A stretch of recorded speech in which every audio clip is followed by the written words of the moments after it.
The Bye Bye Man is the first January horror film we're getting, and it's the first film I'm seeing in 2017, since I'm still trying to catch up on the Underworld franchise before I watch Blood Wars. And by the way, this is an audio review because my camera kind of took a shite on me today. But moving on with this movie, this film centers around the legend of the Bye Bye Man, where if you think or say the name, the Bye Bye Man, he'll show up and kill you, and everyone you've said the name to. And when three college kids discover this name, all hell breaks loose for them.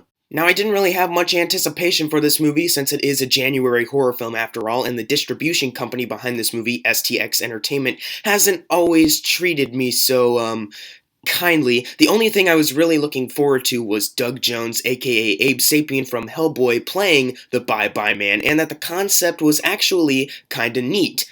The best way that I can describe this movie is this. Someone actually wrote a very intriguing and terrifying psychological horror film called The Bye Bye Man. Then this writer took their script to STX Entertainment Studio to see if they could pitch it to make it into a movie. STX read the script, and they took this script with so much potential. They took it outside and lit that script on fire, set it ablaze, so that nothing remained from that intriguing psychological horror film. And then, after that, they hired the director of Snoop Dogg's Hood of Horror to make it better.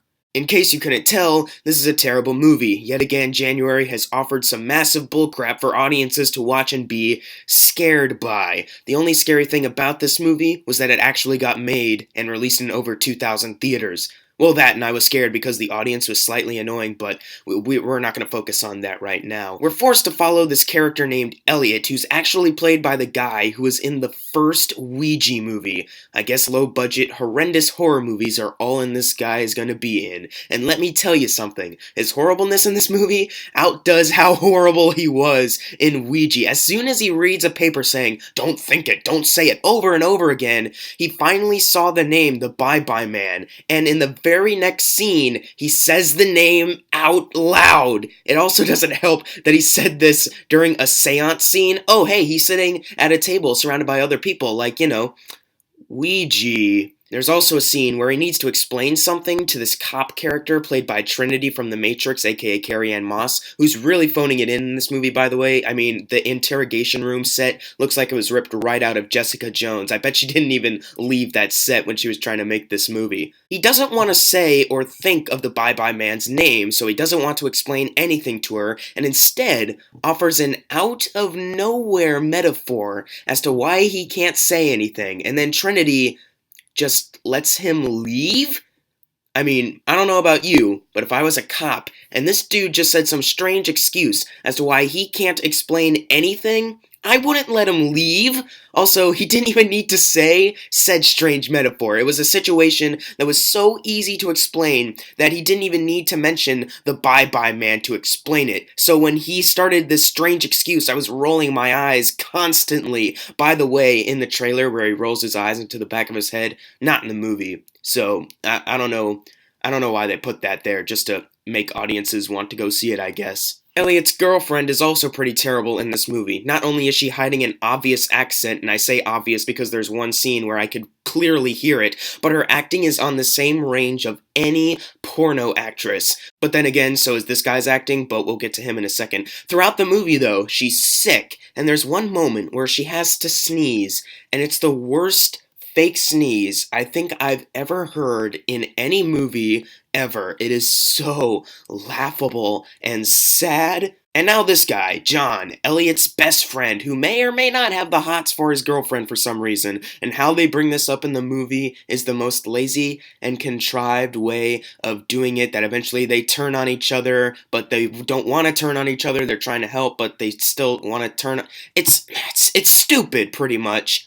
And like the girlfriend, John seems like he was hired right after a porno shoot. I mean, he is naked in at least 2 scenes in this movie, so it would make sense. Well, I should correct myself. It's implied that he's naked, but it isn't assured because this movie isn't PG-13. So all the stupid teens who don't know any better can actually go see the movie without any parental guidance. So that means they can't have any nudity, which they accomplish through some horrible, horrendous editing. And there's no blood in this movie, which is not only just stupid for what they do in the movie, but the entire opening scene of this movie and a scene near the end of the second act is completely ruined by this because it focuses on a guy going around a neighborhood and shooting up people that have said and told other people the Bye-Bye Man's name. So he shoots people, but there's no blood coming out. Like, they just get shot and they fall to the ground. No blood, because we need the teens to go see this movie. He literally shoots a girl who's like up against the wall pleading for her life,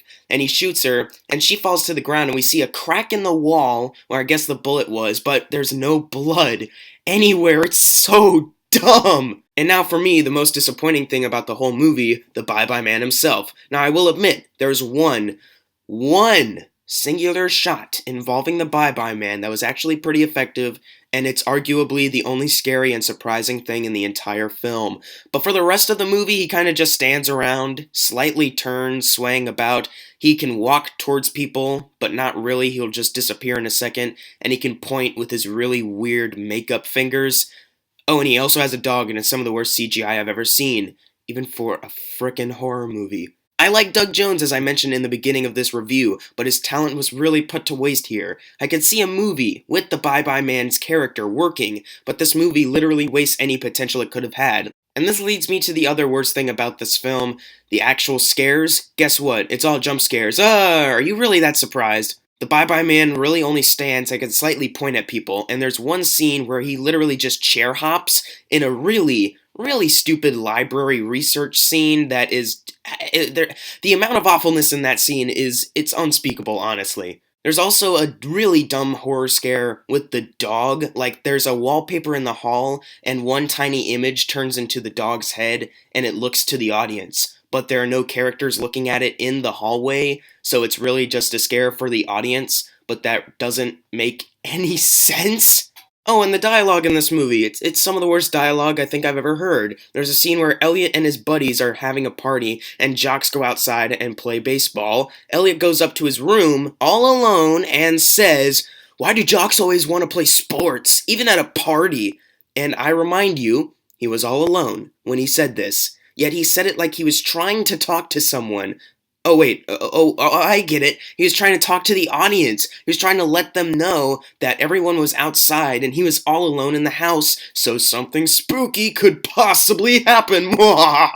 So yeah, The Bye-Bye Man is so far the movie to beat for the worst movie of 2017. And I know that it's the first movie I've seen from this year, but it's honestly, I would be shocked if a movie came along and topped this for worst of the year. Because honestly, what I brought up in this review, it's just scratching the surface of the stupid shite that happens in this movie. And I didn't even mention the sequel bait ending that it had. But hey, at least it didn't have a final last jump scare. Yeah, I'm kind of reaching for positives here, but there are none. The acting is porn star level here, the scares are all obnoxious and not scary, and the movie somehow managed to drag poor Faye Dunaway into one scene of this movie. So yeah, The Bye-Bye Man gets a hardcore F. It's honestly one of the worst horror movies I've ever seen. In fact, it's worse than my actual worst horror film of 2016, Incarnate. Hell, I'll say it. It's the worst horror film I've seen in 3 years, since Ouija and Devil's Due. But if you've seen The Bye-Bye Man, leave in the comments below of what you thought of it, and as always, thank you guys for watching. Make sure to subscribe. I'm Jackson Fulcher. See you guys next time.